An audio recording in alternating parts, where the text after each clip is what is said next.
Beleza.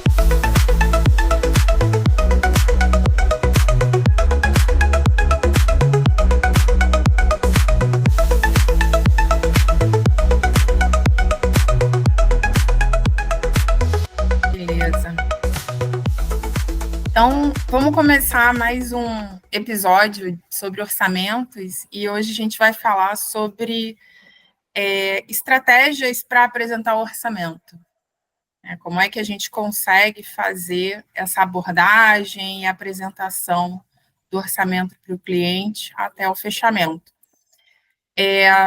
André, dentro da tua experiência, você consegue listar algumas estratégias ou alguma abordagem que você veja mais eficiente nessa hora? Então, vamos lá. Rosane, o que eu considero ser extremamente importante? A gente se posicionar com foco como se fosse o cliente. A gente precisa entender qual é o problema que aquele cliente tem, qual é a expectativa que ele tem, principalmente expectativa de faixa de valores, né? É importante, porque a solução que eu vou incorporar, que vai ter um orçamento atrelado, ela pode ser de diversas formas, né? Desde reconstruir tudo até você fazer uma solução provisória, né? Vamos dizer assim. Então, eu preciso me colocar no lugar do cliente, entender qual é a expectativa que ele tem para a solução e para o preço correspondente àquela solução. Se eu não conseguir visualizar isso, fica praticamente um tiro no escuro saber apresentar esse orçamento. Então, esse na minha visão, é o principal aspecto que a gente precisa identificar e conhecer o mercado onde a gente está atuando, para a gente poder observar as oportunidades que surjam e também a expectativa, os caminhos que eu posso traçar para poder estar atendendo esse cliente da melhor forma. Então, sem dúvida nenhuma, esse é o principal aspecto. Mas vamos ouvir o Cari aí, que de repente ele tem algumas outras ideias do que ele considera importante. Fala para a gente aí, Cari. Tudo bom, pessoal? Eita, deu um probleminha aqui. Na verdade, eu acho que a gente tem que colocar numa balança, né? Primeiro, colocar o mínimo de informação possível no orçamento. O orçamento tem que ser muito objetivo, claro e direto, mas ele não pode ser restritivo ao ponto de impedir uma negociação. Então, o que você falou, Marques, de colocar as etapas no orçamento, tem que colocar a quantidade mínima de etapas de forma a você detalhar o orçamento para que você possa fazer uma negociação posterior. E isso vai de encontro com o que você falou, que é conhecer a expectativa do cliente. E, assim, nunca deixar o orçamento sem uma possibilidade de você negociar trabalhos futuros. Então, em geral, a gente faz um orçamento para um determinado serviço, mas a gente tem a questão do acompanhamento da obra, a gente tem a questão da compra de material, as taxas. Então, a gente tem que discriminar o mínimo possível, que ele não seja tão restrito que impeça essa negociação. Porque muitas vezes você apresenta um orçamento para o cliente e você extrapola a expectativa dele. Mas, ao mesmo tempo, você tirando algum serviço dele, você chega na expectativa do cliente e consegue negociar esse orçamento. Então, assim, o orçamento ele tem que ser bem claro, objetivo e direto, né? Atingir a expectativa do cliente e deixar margem para negociação, tanto para mais quanto para menos, de modo que você possa negociar e chegar naquela expectativa, que muitas vezes você acha que tem a expectativa do cliente, mas ele, por exemplo, ele já tem uma solução para fazer o transporte, né? Ou ele já tem uma solução para resolver a questão de compra. Então, o teu orçamento tem que possibilitar você retirar esse material e deixar a compra por conta dele, né? A compra do material pode ficar por conta dele, aí você baixa o teu custo e consegue fechar a negociação. E deixar algumas margens para visita, inspeção, trabalhos futuros, colocar possibilidades, né, num campo de conclusão, observações, né, e esse orçamento tem que ser bem discriminado. Você colocou a necessidade de repente, colocar o orçamento bem enxuto, bem leve, né? E como é que você justifica esses valores? Quer dizer, você bota uma coisa genérica, né, com poucos itens, e aí como é que você trabalha a justificativa ali de ter chegado, de repente, num montante que pode estar um pouco fora da expectativa do cliente? Vamos lá. Opa, desculpa, vamos lá, deixa eu passar uma visão aqui. Primeiro, existem vários tipos de orçamento. Se a gente está falando para um orçamento de um serviço específico, em que o cliente não teve uma etapa técnica de contratação de um projeto, em que ele está buscando direto um orçamento da execução de um serviço que ele tem descrito ali, vamos dizer assim, por um parágrafo textual, ele não tem um embase técnico, em que esse embase técnico eu vou levantar quantitativos de materiais de serviços e vou mostrar o meu preço. A gente está falando de um serviço solto, um serviço que pode ser um serviço de pedreiro, um serviço de eletricista, ou um serviço até de uma obra, juntando vários serviços de vários profissionais distintos, mas que eu não tive uma etapa de projeto. Nesse, eu acho que atende o que o Cari estava explicando. Agora, se a gente está falando de um orçamento para a construção de uma casa, em que o cliente ele apresentou um projeto completo, com todas as disciplinas, ele apresentou uma planilha de quantitativos, aí a gente entra para esse caminho que surgiu a sua dúvida, Rosane, em que como eu vou justificar. Então, o orçamento, ele cabe em várias etapas diferentes da minha contratação, né, da minha construção ou da minha reforma.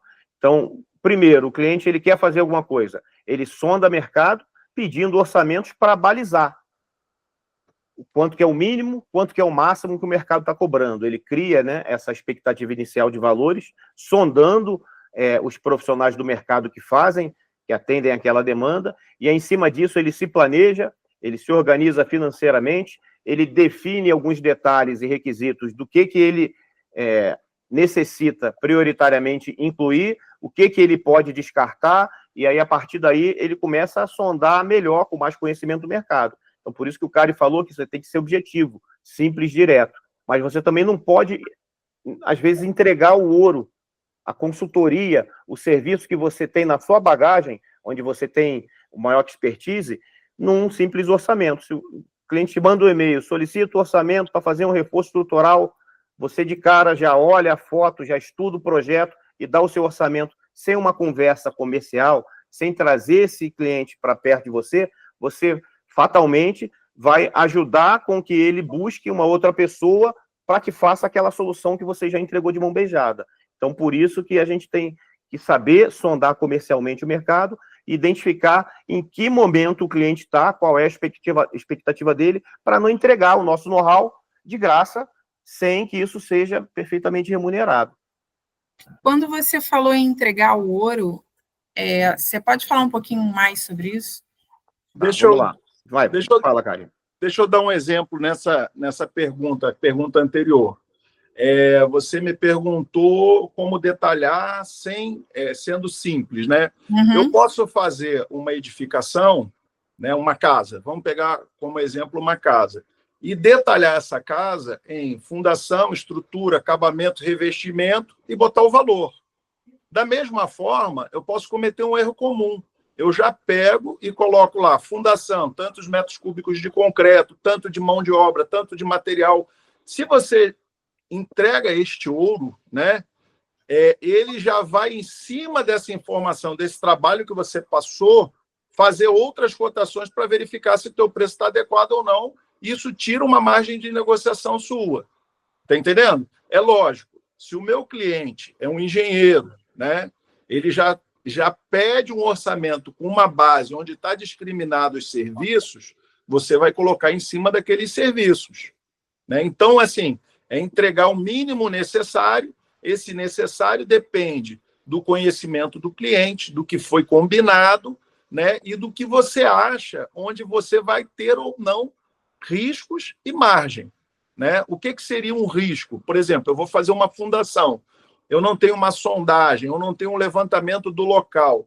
Isso aí vai variar muito. Então, você geralmente vai jogar um orçamento gordo, né, para você fazer aquele serviço independentemente, né, do problema que você tenha. Mas você pode colocar, por exemplo, fundação rasa, considerando o solo da resistência tal.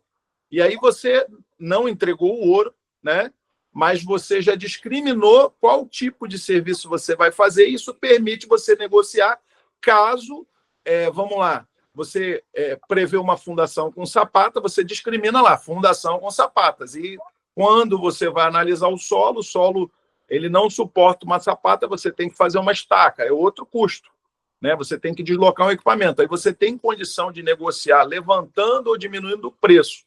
Só que, assim, nunca num orçamento o cliente já chega para você, é difícil, né? Ele já pedindo e discriminando tudo que você vai fazer. Você, pela tua experiência, pela tua competência de executar aquele determinado serviço e pela proficiência da tua equipe, você consegue chegar muito perto do valor real, né? Isso aí a gente já conversou em outras reuniões, falando de como elaborar o orçamento para minimizar esses riscos. Mas isso é fundamental você ter na mão para você poder ou maximizar o teu lucro ou ter uma margem para poder reduzir e negociar, porque ele pode, no caso, você apresenta o orçamento mais simplificado e ele tem um orçamento menor, você pergunta, mas onde houve a diferença? Por que aconteceu isso?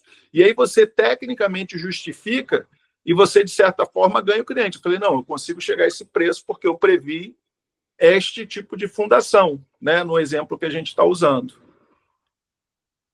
Perfeito, perfeito. Só complementando, cara, em cima desse exemplo que você deu, no caso da fundação, se for uma fundação por estaca, o que eu sugeriria? Você não dá o preço, se você não tem um projeto, não tem a sondagem, mas está prevendo que pela característica local que você inspecionou visualmente, é possível que seja necessário estaca, você dá o preço do metro executado de estaca, mas você explica para o cliente que você, nessa etapa, você não tem como saber exatamente quantos metros vai ter que ter cada estaca.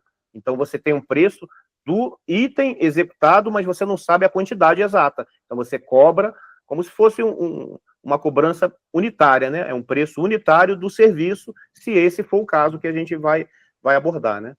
Não sei se a gente esclareceu, Rosane, esclareceu? Sim, sim. E surge uma outra questão, né? A gente pede um orçamento, recebe um orçamento, e de repente as coisas começam a avançar e muda, descobre um item novo, descobre que tem uma característica diferente. Como é que mantém essa relação de confiança? Como é que transmite essa confiança para o cliente? Desde o momento ali da solicitação do orçamento, durante toda essa etapa de conversa, de detalhamento, de explicação do que está acontecendo, sem exatamente entregar o detalhe todo, o know-how, né, o ouro, como vocês comentaram, mas criar essa relação de confiança. Porque se eu começo a não querer responder algum detalhe ou não dar muita informação, posso passar a impressão de que eu estou querendo enganar, de que eu estou fugindo de alguma resposta, e, ao mesmo tempo, se eu entro muito no detalhe, eu passo muitas informações que, de repente, vão me prejudicar na negociação depois. Então, como é que equilibra isso? Conquista a confiança do cliente sem entregar o know-how. Perfeito. Você quer começar, Kari, ou eu começo? Eu posso começar. Na verdade, é o que eu falei, né? Você vai detalhar em itens, né? É lógico que os itens críticos, como eu falei, fundação, no nosso caso hipotético de uma casa, que é o que mais gera, né, distorções na hora da execução, você vai, neste item, você coloca um item de observação. Foi considerado fundação do tipo estaca, o preço unitário, quantidade média. Se você não puser esta explicação, depois fica difícil para você negociar. Mas uma vez que você, no orçamento, discriminou, apesar dele ser, vamos dizer assim, restrito, né? Fundação, né? Eu coloquei lá, fundações, tanto de valor. previsão, sapatas, e eu boto um item de observação nesse item, né? Eu boto um Azinho lá e explico o A. Acabamento, porcelanato. Aí você no porcelanato já bota lá um B, né? Porcelanato, 60 por 60, padrão médio. Isso é importantíssimo para você não correr o risco do cara achar que você está ganhando em cima dele. E outra coisa, geralmente, nos orçamentos, a gente tem o valor da mão de obra, da administração, do know-how, que faz com que a gente consiga executar a obra com mais ou menos lucro. O material, a gente já tem preço no mercado, ele entra na internet e pesquisa. Então, você não tem muita flexibilidade com relação ao material. Então, você indica a qualidade do acabamento, o tipo de material que você está utilizando, ou a tecnologia ou a técnica que você vai utilizar, e deixa pontuado no orçamento. Isso ajuda muito, né, na negociação. Como eu falei, o erro comum é você discriminar muito orçamento para demonstrar conhecimento, né? Quando, na verdade, você tem que delimitar o nível de qualidade que você está usando e a técnica e tecnologia que você vai adotar. É isso aí, Marcos. Perfeito, Cari. Eu vou citar 2 fatos aqui que vai esclarecer isso em relação à situação do mercado, né? O primeiro fato é a legislação de contratação de obras públicas. Quando a gente tem uma obra para ser construída do zero, o que a legislação diz? A legislação diz que a gente tem uma margem de flexibilidade de aditivos, de supressão ou acréscimo, de 25%. Então, já é previsto, tendo em vista fatos supervenientes ou fatos não identificados anteriormente, uma margem que você tem de flutuação nessa obra que vai ser feita do zero. Quando é uma reforma, ou seja, quando é um serviço em algo que já existe, que você não consegue ter um raio-x completo de tudo que existe ali por trás das paredes, por cima da laje, por baixo do solo, então você tem uma margem maior prevista na legislação de até 50%. Então esse é o primeiro fato que é já previsto em lei e que incorpora essa flexibilização de coisas que podem surgir ao longo da obra, né? Eu falo isso porque a obra ela tem uma tendência de ser uma questão um pouco dinâmica.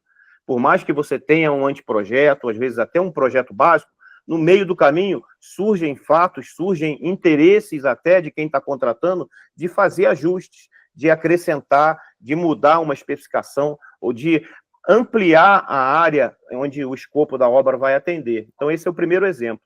O segundo exemplo fica mais claro ainda, que é quando a gente olha o custo unitário básico da construção civil. Então, a gente tem uma tabela do Sinduscon, que é o sindicato das construtoras, né, que ela é separada por estado dentro do Brasil, com preço estimativo do custo de construir uma casa de um pavimento, de construir um prédio de N pavimentos, e essa tabela, com custo básico, ela incorpora nela uma série de observações que o Cari muito bem já citou. Se você olhar lá, no estado de São Paulo, o custo do metro quadrado, eu não estou acompanhando tão de perto hoje isso daí, mas eu vou estimar que está na faixa de 2.900 a 3.000 o metro quadrado construído de uma edificação no estado de São Paulo. Se você olhar as observações, lá está dizendo que a fundação não está inclusa nesse valor, o prédio é sem elevador, o acabamento é no osso, ou seja, é tudo no concreto, no cimentado, não tem nenhum tipo de revestimento. Está incluso o ponto de água, mas não está incluso o metal, está incluso simplesmente louça básica, está incluso o ponto elétrico, mas não tem a luminária, não tem a lâmpada, tem só o interruptor e as tomadas. Então, todos esses itens de acabamento que oscilam dependendo do tipo de padrão que você vai ter na obra, eles são tirados de fora desse preço estimado médio. E o Sinduscon, ele coloca essa tabela disponível para qualquer pessoa na internet, em todos os estados brasileiros, para uma série de tipos de obras. Mas essas observações, elas aparecem lá. Então, isso representa que, por mais que a engenharia seja uma disciplina, uma ciência exata, né, a gente faz engenharia para pessoas. E pessoas, elas são, cada uma é diferente da outra, então ela tem interesses, expectativas, e sentimentos, e tudo isso é importante na hora de transmitir a informação e de criar essa confiança e passar isso, como o Cari falou no início, da forma mais simples, objetiva e direta possível, mas sem entregar todas as possibilidades de caminhos que você não pode dar muita opção para o cliente. É importante você assessorar o cliente para o melhor caminho que você entende que seja a solução técnica. Então, se você bota tantas observações, você dificulta a tomada de decisão do cliente. Ajudei ele, Rosane? Eu atrapalhei? Não, ajudou bastante. E vocês comentaram, né, a importância da apresentação, a importância da simplicidade na hora de falar com o cliente, assumindo que esse cliente não seja um engenheiro, não seja alguém da área. Em relação a termos técnicos, né, como é que vocês trabalham, quais termos que vocês, se existe, né, um rol de termos ali que vocês têm uma tradução mais leiga ou tem alguma forma diferente de apresentar para facilitar o entendimento de um cliente não técnico, que não seja da área civil? Eu vou deixar o Cari começar, porque eu não tenho nem ideia por onde responder essa daí. Vamos lá, Cari. É muito importante, a gente tem comentado sempre isso nessas conversas, a entrevista, né? A entrevista inicial. Essa entrevista inicial que a gente faz com o cliente é justamente para a gente identificar o perfil do cliente que a gente tem, a expectativa do cliente e o nível de detalhamento, né, que a gente vai entregar esse orçamento. Vou fazer só uma observação que o Marcos falou, que ele falou dos 25% para obras novas e 50%, mas assim, hoje na administração pública, eles estão restringindo muitos erros, né, e omissões. Então, erros e omissões nas obras novas só até 10%, né, e 20% para uma reforma. E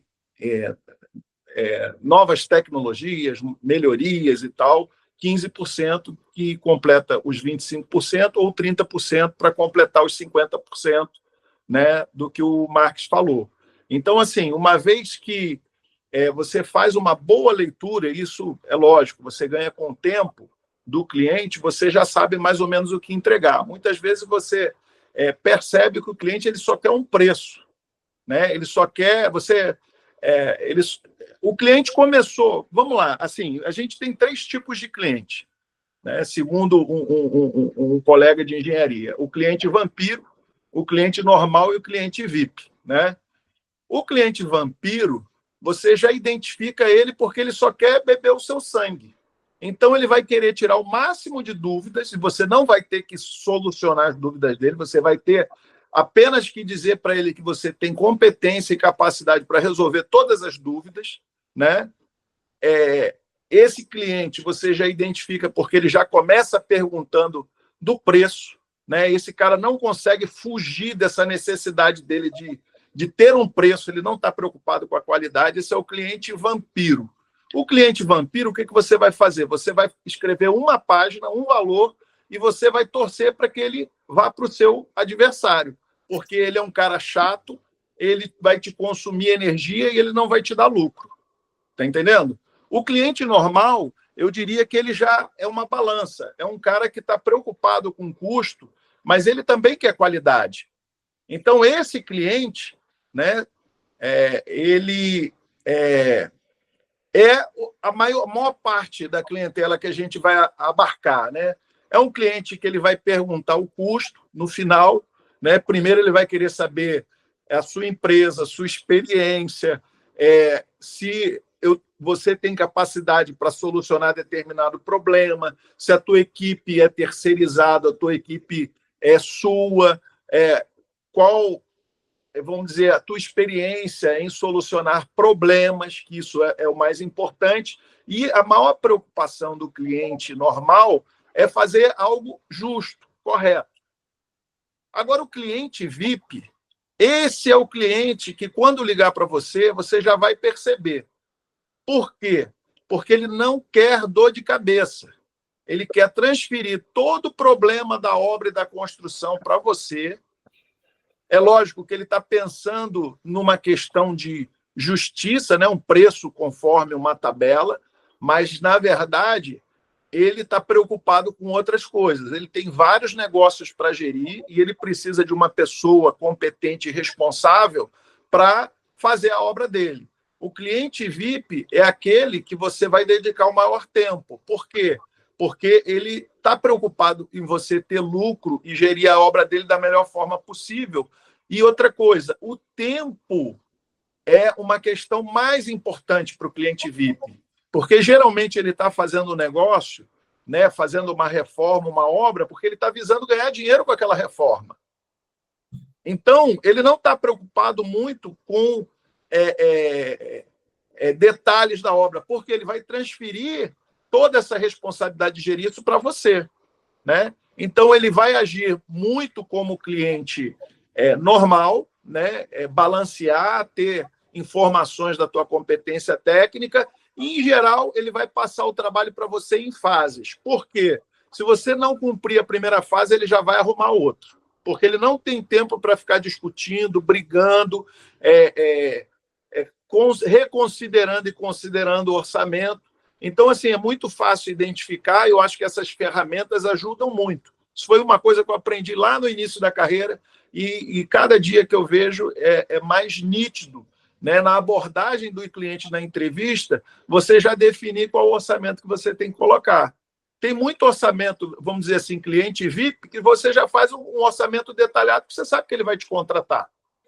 Né? Já gera uma empatia, gera uma confiança, você demonstra, você pode fazer um orçamento detalhado, contrariando tudo que eu disse no início. Né? Mas tudo isso faz parte da leitura que você faz do seu cliente. Né? E é lógico, com o tempo, o relacionamento, esse cliente VIP ele te traz mais serviços, porque ele, em geral, é um empreendedor, ele está querendo ganhar dinheiro, ele quer que a obra termine com qualidade, com prazo, né? E eu acho que isso aí responderia a sua pergunta. Não sei se foi direto ou foi enviesado. Não, vamos lá. Complementando aí o que você abordou, cara, que eu achei perfeito, esse exemplo aí do cliente vampiro, o normal e o cliente VIP é sensacional, e isso realmente representa o mercado, quem está no mercado trabalhando em qualquer área, eu acho que acontece isso, não é só na engenharia, né? Então, é comum se deparar com esse tipo de consulta, né? De demanda no mercado. Agora, em relação aos termos técnicos que a Rosane mencionou, o que eu acho que é importante a gente também falar é o perfil. Quando o cliente é técnico ou quando o processo de contratação é um processo que já tem uma base técnica, uma documentação mais formal, aí é importante a gente manter a linguagem técnica um pouco mais formal. Agora, quando o processo de contratação é aquilo que o Cari também mencionou, que o cliente está sondando o mercado, ele está no início para definir o caminho do que ele vai fazer, aí a exigência já é mais do sentimento dessa conversa inicial da entrevista. Então, se o cliente ele for um pouco mais técnico, você consegue falar a mesma língua que ele, mostrando as possibilidades sem entregar de bandeja, mas mostrando que tem várias formas de resolver, falando tecnicamente ou não. Agora, se o cliente ele for um leigo, aí não adianta você usar um linguajar técnico mais rebuscado, porque isso vai até atrapalhar a conversa sua com o cliente. Só fazer uma colocação, essa história do cliente VIP, o normal e o vampiro, está no livro do Enio Padilha. Não posso deixar de mencionar aí um eletricista, né, ministrou um curso de marketing no início da minha carreira, um excelente profissional, ele me ensinou muitas coisas a respeito disso. Esse é o mesmo que conta a história que a gente não tem que vender a broca, tem que vender o furo, não é isso, cara? Isso, justamente. Justamente. Vamos lá, Rosane, segue aí com o nosso bate-papo. E aí vocês comentaram cliente vampiro, cliente VIP, né? E aí eu fiquei pensando aqui, valores, né? Acho que o ponto mais sensível e delicado é quando você começa a falar dos números, apresentar exatamente a sua proposta, apresentar, de repente, condição de pagamento, opções. Como é que vocês sugerem que isso seja feito?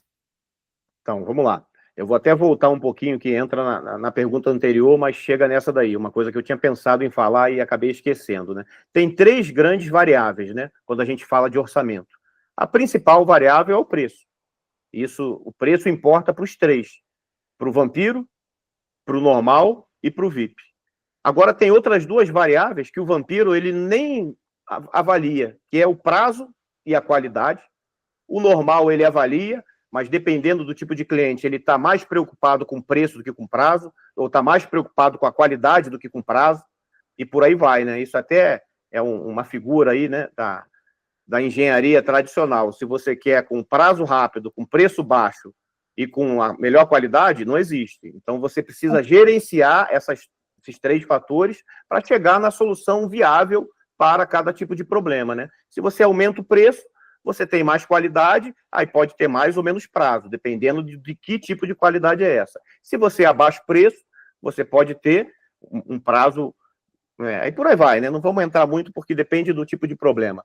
Mas o cliente normal, ele olha esses 2 fatores, o fator qualidade e o fator prazo da execução. E o cliente VIP, ele está mais preocupado com prazo, como o Cari falou, em geral, esse é o perfil de um cliente empreendedor, um cliente que tem marcos, tem metas traçadas, então ele está com foco em começar a usar na data tal, porque a partir daquele momento ele precisa gerar outras coisas, então ele está preocupado que o seu serviço esteja concluído para ele passar para a próxima etapa. Ele se preocupa com preço, sim, é claro, porque ele tem uma base de preços, né? Mas ele está mais preocupado com prazo, depois com a qualidade e depois com o preço. Esse é o cliente ideal, né? O cliente VIP, que a gente tem que tratar ele também como atendimento VIP, porque é o cliente que melhor remunera, melhor reconhece e melhor valoriza o trabalho do profissional no mercado. Aí, vamos lá. Esse é o que eu ia falar na pergunta anterior. Aí agora eu já me perdi qual foi a pergunta de agora. Não, como é que apresenta o preço, né? Condição de pagamento, como é que aborda esse assunto sem fugir do assunto e sem deixar ali aquilo muito, como o Cari falou, tem que deixar a margem de manobra, né? Para poder negociar, para poder dar abertura para o cliente, colocar, de repente, as preocupações ou as considerações dele e chegar ali num acordo. Como é que conduz essa negociação? Certo. Em relação à condição de pagamento, o que é mais comum no mercado da engenharia é a gente criar marcos, né, nesse cronograma, com etapas entregues dentro do serviço como um todo. Em cada etapa, você vai ter um percentual do todo que você vai medir, que você vai receber. E aí você monta esse cronograma, essa cronologia de valores, conforme os gastos que você planeja para executar aquele serviço. Essa é a forma mais comum. Mas também é comum, quando você tem uma empresa especializada em um determinado tipo de serviço, e um cliente que é leigo, você, às vezes, programar o serviço para fazer em 3 meses e parcelar aquele pagamento em 6 vezes ou 12 vezes, para facilitar com que o cliente consiga resolver o problema dele. Então, você, de certa forma, financia o serviço para o cliente, porque você termina o serviço e depois você continua recebendo parcelado. Mas isso é normal em serviços que você tem já um maior conhecimento, você já é detentor de um know-how maior daquilo dali, porque aí você conhece o fornecedor dos materiais, conhece a metodologia executiva já em detalhe, você só de olhar, você já sabe se a coisa é simples, não é simples, e todas as problemáticas que podem surgir. Se é um contexto de um serviço único, que você nunca executou, mas você está preparado para executar, mas você sabe que no meio do caminho podem surgir fatores adversos, aí o mais comum é você trabalhar com medições dentro do prazo de execução previsto, porque aí você consegue fazer uma retroalimentação do seu andamento e, por exemplo, você programou para fazer o serviço em 6 meses. No primeiro mês, você não atingiu o marco que estava previsto. Você sabe que no segundo mês você vai ter que aumentar a equipe, já vai ter que criar uma estrutura que viabilize a execução de mais serviços em paralelo naquele mês. Então, você replaneja para poder resolver aquele problema inicial que pode ter sido causado por uma situação do terreno, pode ter sido um problema de projeto, pode ter sido um atraso de um fornecedor, pode ter sido a sua equipe que teve algum problema de saúde, e por aí vai, né? Os problemas são diversos quando a gente coloca ferramenta, terreno, pessoas, materiais, toda essa engrenagem, né, que transforma a engenharia em um produto final que vai ser construído. Eu vou colocar 2 situações para tentar exemplificar a sua pergunta, né? Um caso, eu acho que o Marcos está muito acostumado, né? É quando você trabalha com condomínios, né? O condomínio, ele não consegue, por exemplo, dar um sinal de 35% do valor da obra. Então, você tem que, de certa forma, na entrevista, e aí eu vou pontuar, a entrevista é fundamental, né? Vou dar 2 exemplos para mostrar como a entrevista é fundamental, né? Então, eu tenho um condomínio, vamos supor, um condomínio com 6 unidades.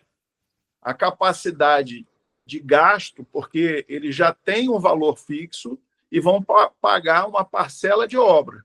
Então, você tem que saber sondar qual é essa parcela que o condomínio aprovou ou que ele tem disponível para gastar para você, vamos lá, entregar o teu orçamento de acordo com a capacidade de gasto do condomínio.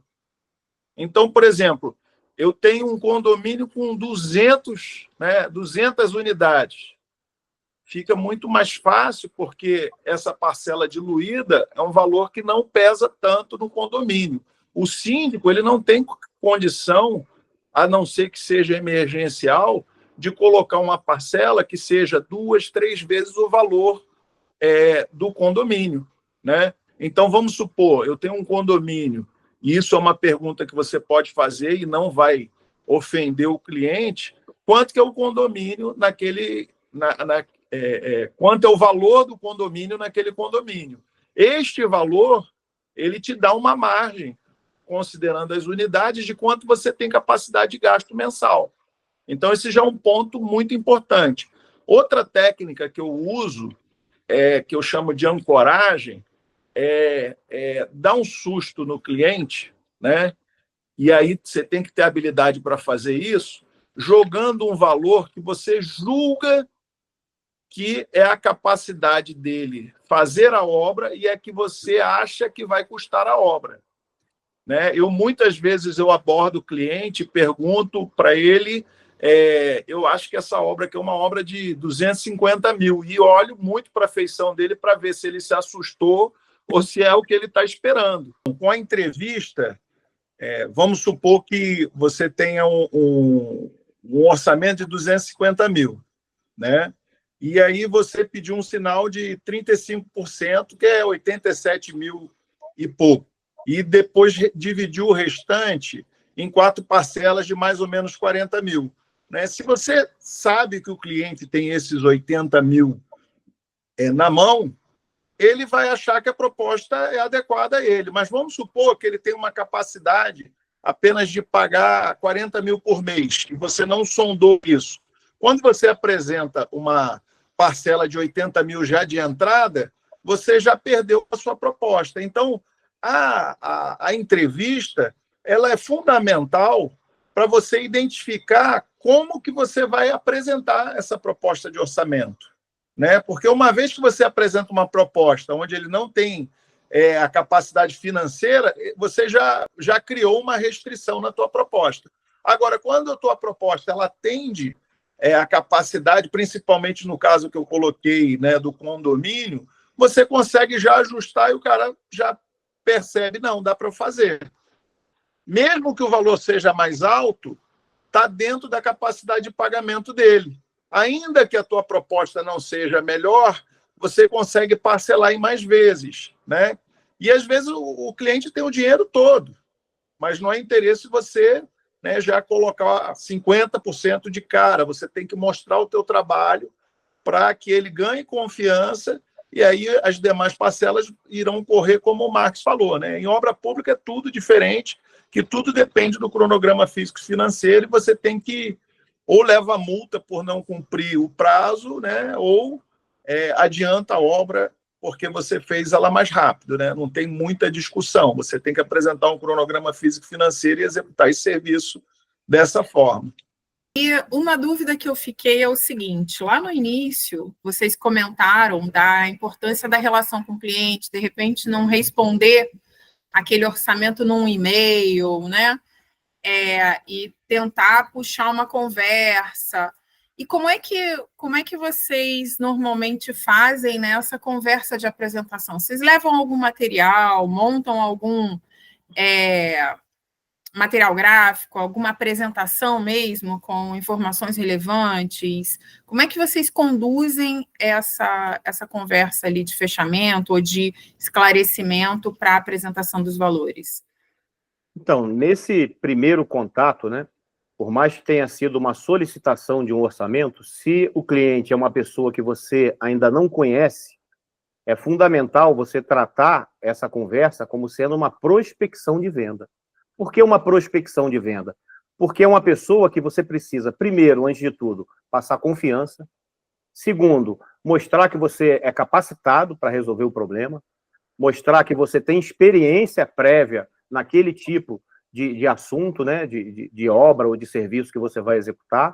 Depois que você mostrou isso, aí você entra com as perguntas, né, com o entendimento, para poder entender melhor as dores, né, a dúvida, os problemas que o cliente tem e conseguir montar esse perfil. Aí depois disso, sim, você vai para uma segunda etapa após a prospecção, que é apresentar tudo isso de forma organizada. O material comercial é importantíssimo, mas nem sempre a pessoa que está começando agora no mercado, ela vai conseguir ter esse material específico para a demanda que ela for atender. Então, é interessante você buscar nichos de áreas de atuação que você consiga fazer 1, 2, 3 vezes e consiga já montar algumas fotos de serviços anteriores que você fez para apresentar para o cliente, alguns cases de serviços ou obras anteriores, por mais que não seja exatamente aquele, mas isso vai ajudar a construir essa confiança.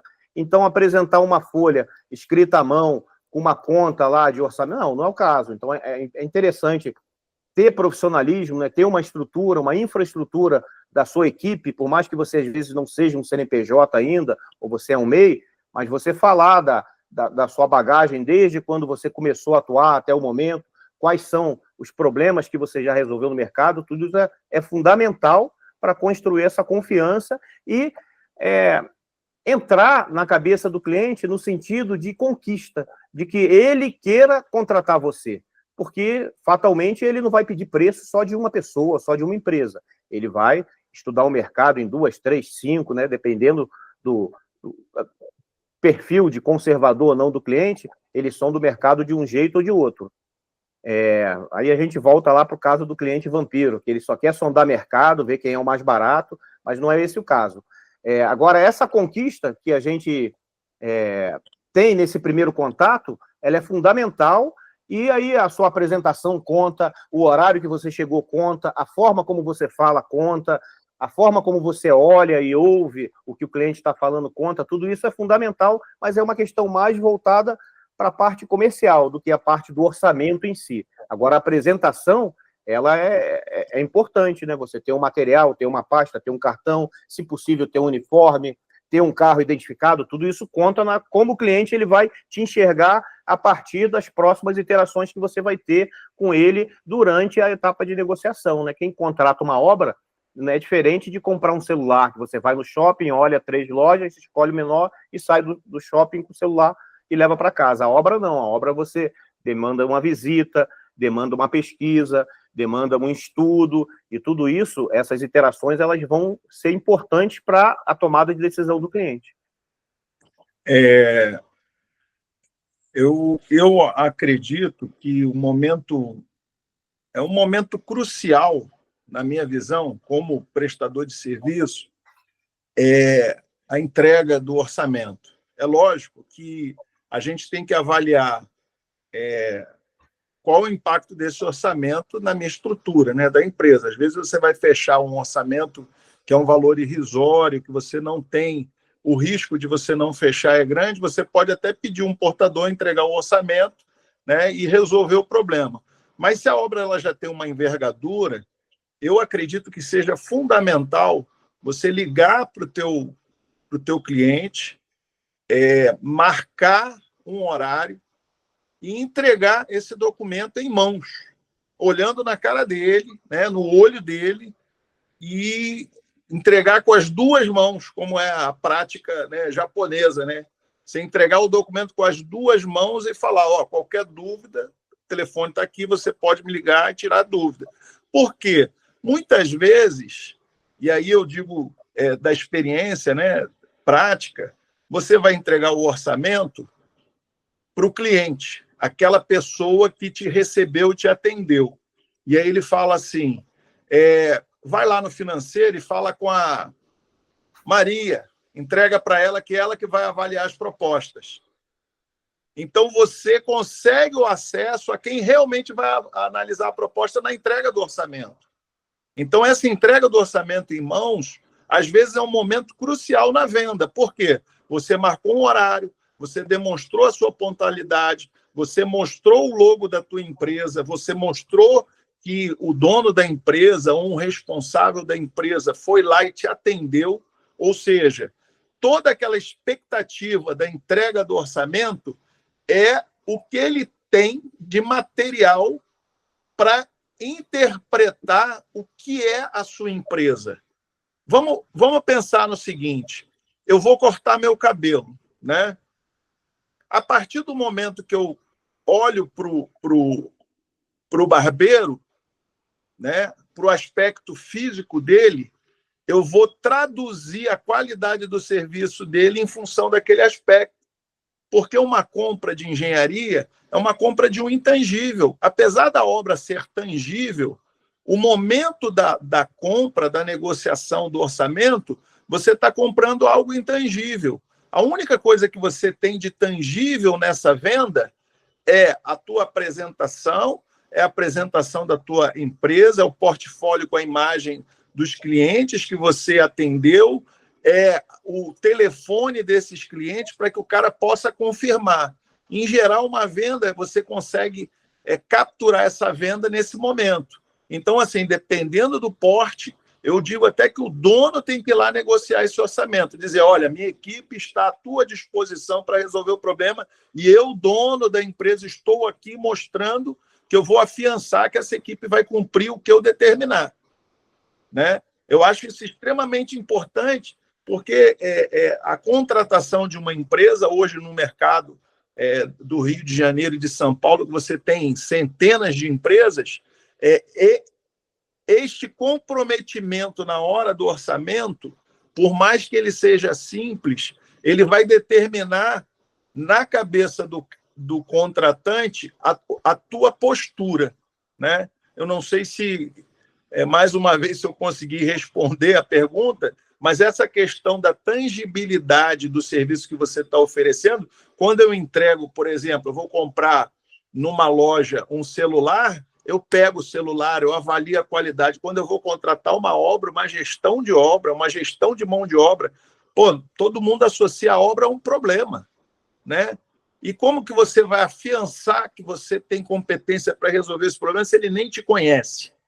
É o momento dele te conhecer, de você afiançar, você dar aquela segurança com palavra, com olhar, com aperto de mão e com uma capinha bonita, uma apresentação bonita, um portfólio da tua empresa. Eu acho que isso aí é imbatível numa negociação. Ele pode pegar uma empresa que largou o orçamento lá no porteiro e pegou outra empresa que foi lá, fez questão de bater, esperar a hora do cliente estar lá.